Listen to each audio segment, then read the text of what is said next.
Good morning. So here's a weird story from comicbook.com about people on Netflix who are asking Netflix to remove the movie Split because of the depiction of mental health conditions. Now, I don't know if you guys know anything about the history of MPD or multiple personality disorder and its reclassification to dissociative identity disorder, but this is usually the work of liars, charlatans, people who are somewhat confused about how they're doing what they're doing and trying to get through legal loopholes because they have some problem or they're outright lying about what happened to them.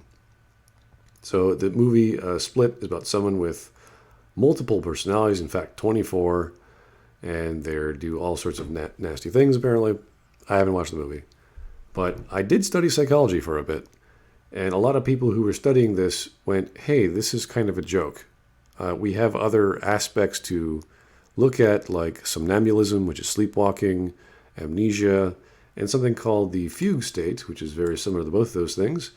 It presents a sudden, unexpected travel away from one's home, or in the case of sleepwalking, one's bed, with the inability to recall some or all of one's past. Now, the reason why I'm interested in this, and I was interested in psychology, was when I was a kid, I used to sleepwalk. And I would get up, I'd run around, I'd bang into stuff, I'd scream if I had a nightmare, and eventually my parents would put me back to bed. You would wake up, and like a dream, you wouldn't remember all of it, if not anything, and you'd wonder why the heck you stubbed your toe or what have you. So this was kind of strange. Like, why would this happen to me? And I was curious about it. And even through my high school years, when I would sleep or about to go to bed, I'd have like jolts of my legs or my arms because I felt like I was running a race, or if I was about to sleep or have a dream of walking around in some action scenario, I would get excited. My body would tense up and like, oh, wait a second, no, I'm just in bed. I'm just trying to fall asleep. My dream was just too real to me. And I would have problems going back to sleep because you'd have to then just calm down again and then have another dream. Oh, no. So this is common for some people. But things like dissociative identity disorder, because of its reclassification, is difficult to put together. And the examples of people who apparently have it are very rare. Apparently it occurs, these various symptoms occur between 0.01% to 1% of the population.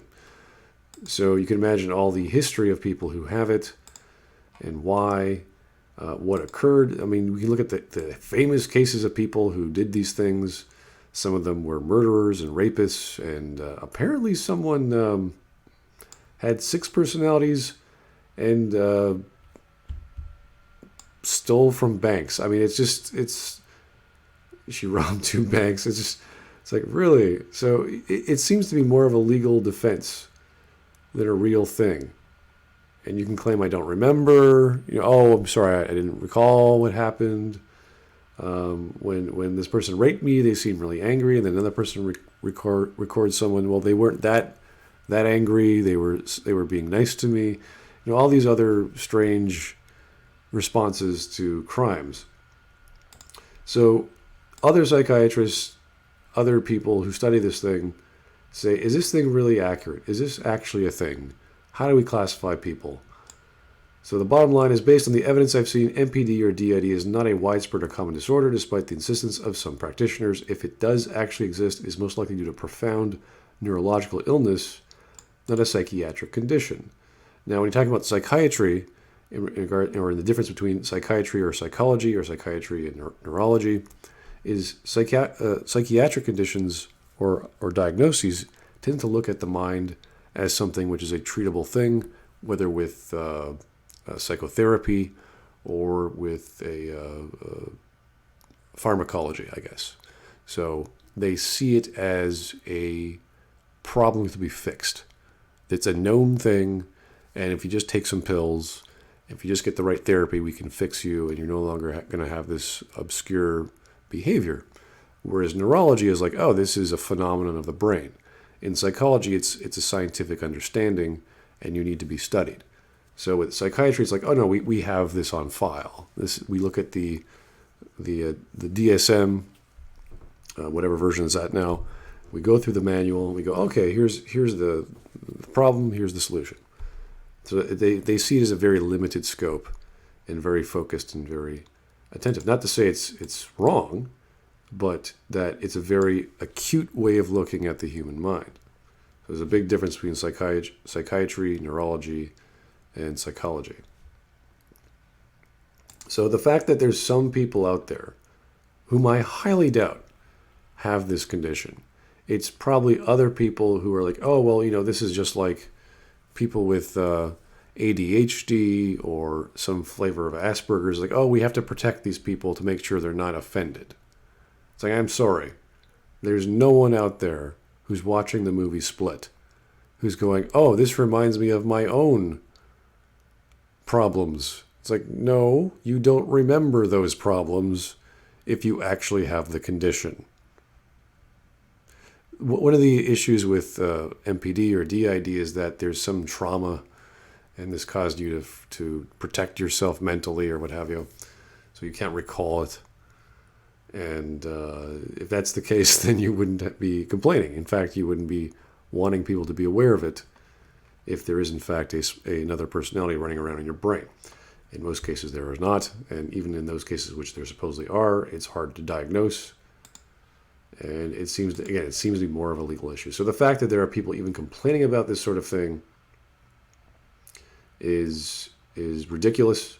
This is the overly sensitive people who have to protect the children, who have to protect this or that demographic because they're in the minority, and it's offensive to some people. And this is getting ridiculous.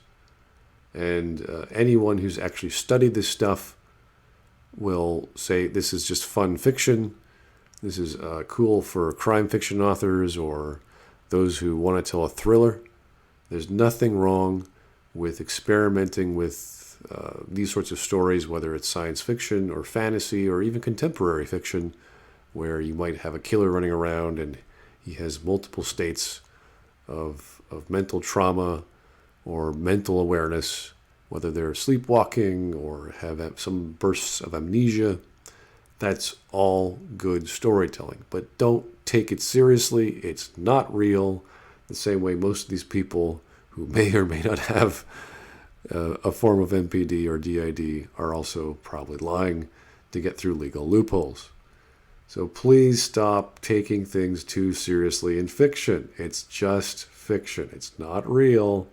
You can make fun of people. It's not the end of the world, even if they say they exist when they may in fact don't.